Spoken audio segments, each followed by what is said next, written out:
Los ojos de la noche, por Inés Garland. Capítulo 20. Para la hora del desayuno, Zaciok estaba de vuelta con croissants y el diario. Me pareció que me miraba con suspicacia.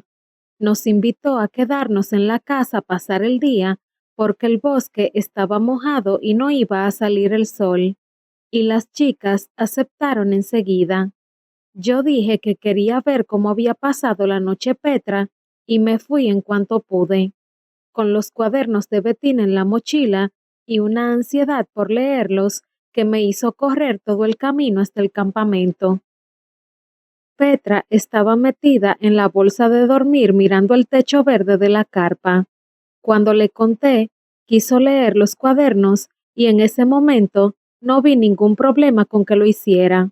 Supongo que si lo hubiera pensado, no me habría parecido bien estar ventilando las intimidades de la mamá de Taro, pero mi única preocupación era leer yo, y no pensé en nada hasta que, ni sé cuántas horas después en las que leímos en silencio, escuché la voz de Taro que me llamaba desde afuera de la carpa, y ahí sí, ahí fue como si él me hubiera pescado robándole algo precioso.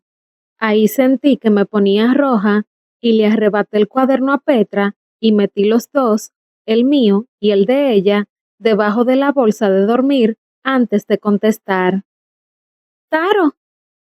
Voz de falsa, pero como se había puesto a galopar mi corazón, era tal la emoción de verlo ahí parado que no sabía si correr a abrazarlo o meterme de vuelta en la carpa y bajar el cierre hasta que se me pasaran la vergüenza, la felicidad y el miedo que me daban mis propios sentimientos. Y él no se movía.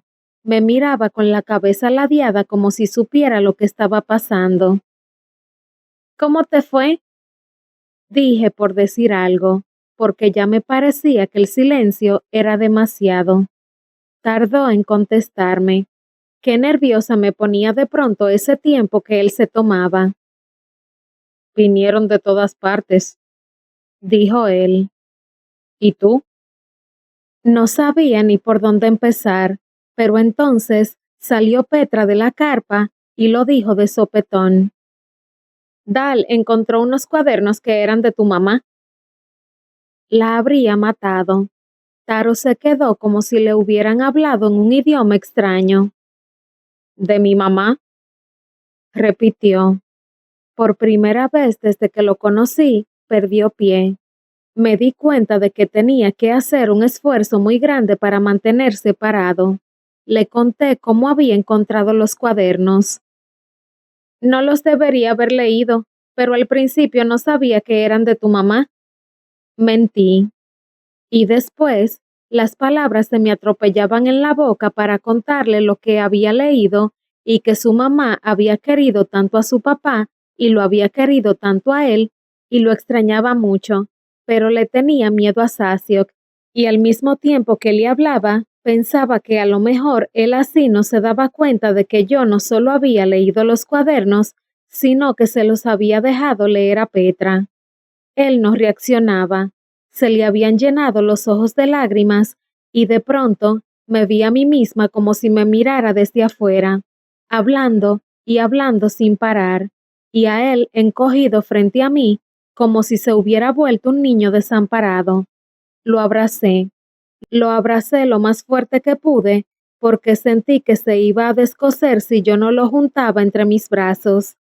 Se dejó abrazar un instante y después se zafó y se apartó con brusquedad. ¿Cómo sabías que eran de mi mamá? Dijo como si no hubiera escuchado lo que había dicho antes. No tuve el coraje de mentirle otra vez. Le conté entonces que Saki me había empezado a contar la historia de sus padres y que después se había sentido mal porque le parecía que era él que me la tenía que contar. Pero tú te fuiste y no tuve tiempo de preguntarte y cuando encontré los cuadernos debajo de la cama, apenas los abrí. Me interrumpí. De repente sentía con tal claridad que era un momento en el que yo no podía mentir ni un poquito. Era muy importante que le dijera la verdad porque Taro estaba desnudo frente a mí y yo no tenía derecho a quedarme tapada. Entonces, le conté que apenas había abierto el primer cuaderno, me había encontrado a mí misma. No sé cómo se lo dije. Me había costado no hablarle de Pablo, y supongo que tarde o temprano lo habría hecho. Pero, aunque le estuviera diciendo apenas la superficie de las cosas, sabía que estaba abriendo una puerta. Ya no iba a poder echarme atrás. Necesito un momento, dijo él cuando yo terminé de hablar, y se fue caminando por la orilla del lago.